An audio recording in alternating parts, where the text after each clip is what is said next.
नमस्कार दोस्तों, आज की कहानी है सासू माँ ने नहीं दिए। नेहा अपने माता पिता की इकलौती बेटी थी। हर तरह से संपन्न परिवार था उनका।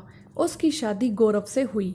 नेहा के माता पिता ने उसे जरूरत का हर सामान दिया था और सोने के गहने तो उसे ससुराल पक्ष से ज़्यादा मायके से मिले थे। नेहा भी जॉब करती थी। नेहा को सोने के गहने बहुत पसंद थे। उसने शादी से पहले ही अपने लिए काफ़ी गहने बनवा रखे थे। शादी में उसके माता पिता और रिश्तेदारों ने भी उसकी पसंद को ध्यान में रखते हुए उसकी पसंद के गहने, रिंग, चैन, पेंडल आदि भेंट में दिए। जब नेहा विदा होकर गौरव के घर आई तो सारे लोग उसके गहने देखते रह गए। नेहा सिर से पैर तक सोने से लदी थी।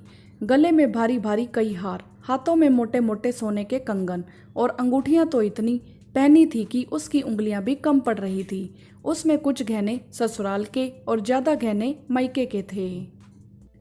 सारी औरतें उसके गहने और दहेज के सामान की तारीफों के पुल बांध रही थी। नेहा की सास और नंद भी उसके गहने देखकर बड़ी प्रसन्नता का अनुभव कर रही थी। एक हफ्ते में घर की सारी रस्में पूरी होने के बाद नेहा और गौरव को बाहर घूमने जाना था। नेहा अपना बैग लगा रही थी। उसने अपने सारे गहने उतारकर अपनी अलमारी में रख दिए। तभी गौरव ने उससे बोला कि नेहा, तुम अपने सारे गहने मम्मी के पास रख दो। लेकिन क्यों? नेहा ने हैरानी से पूछा। मैं अपने रूम में रख देती हूँ ना। गौरव ने बोला, घर के सारे गहने मम्मी के पास ही उनके रूम में रहते हैं। वह घर की बड़ी हैं तो तुम्हें घर के नियमों का पालन करना चाहिए। तुम गहने मम्मी को देकर आओ। अपने रूम में गहने रखना सुरक्षित नहीं है। नेहा ने बेमन से अपने सारे गहने सासू माँ को दे दिए। सासू माँ बड़ी खुश हो गई। 10 दिन बाद नेहा और गौरव घूम कर वापिस आए। कुछ दिन बाद नेहा ने सासू माँ से अपने गहने वापस मांगे। मम्मी जी, मेरे गहने आपके पास हैं, वह मुझे दे दीजिए। मुझे हल्की ज्वेलरी पहननी है। लेकिन सासू माँ ने बोल दिया कि अभी मैं कीर्तन में जा रही हूँ, बाद में दे दूंगी। इतना बोलकर जल्दी से बाहर चली गई। नेहा को थोड़ा अजीब लगा, फिर वह अपने काम में लग गई। नेहा सोच रही थी, उसके मायके में तो सारे गहने वह अपने पास ही रखती थी। जब मन आया बदल भी लेती थी। अब यहाँ उसे सासू माँ से मांगने में बहुत संकोच लगता था। कुछ दिन बाद फिर नेहा ने सासू माँ से गहने मांगे, लेकिन फिर उन्होंने कोई बहाना बना दिया। अब तो नेहा समझ गई थी कि उसकी सास गहने वापस नहीं करना चाहती थी। उसने गौरव से बोला तो गौरव ने साफ बोल दिया कि मुझे इन सब बातों में मत डालो। अब नेहा और परेशान हो गई। एक दिन नेहा की सासू माँ घर पर नहीं थी। नेहा ने अपने ससुर जी से बोला कि मुझे मेरे गहने चाहिए, आप तिजोरी से निकाल दीजिए। नेहा के ससुर बहुत सरल स्वभाव के थे।